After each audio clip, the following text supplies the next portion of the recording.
Aka, hozir bu yerda Bruni plonkani reklama qilamizmi yoki Miatinanimi?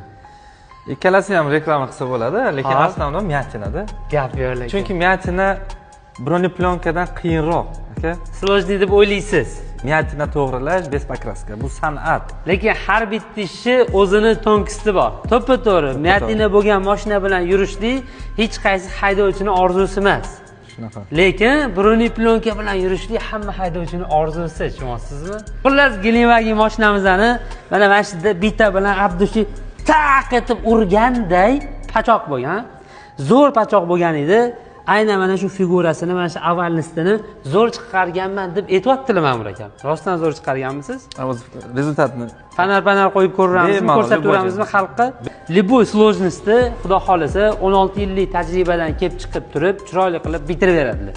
Faqat Miatina pachoqni chiqazasiz bo'ldimi yoki kurs ham bormi bunga? Biz asosan hozir maktabga urg'uni qaratganmiz va ham ish o'rgatamiz, ham ishlaymiz. Bo'ldi. Mabodo shunaqa o'zligiga qadrli bo'lgan mashinalar mabodo pachoq bo'lib qolsa, kraskasi chiqarish iloji bo'lsa, liboy sложности qila olamiz. Bizda faqat klientlar premium klassdagi klientlar kelishadi, iloji boricha. Lekin hammasini qilaveramiz. Bunaqa mashina tanlash yo'q. Всем доступно. Sizga Alloh baraka bersin. Bruni plonka har doim qildiringlar. Shunaqa payt kuzovinglar qirilmaydi.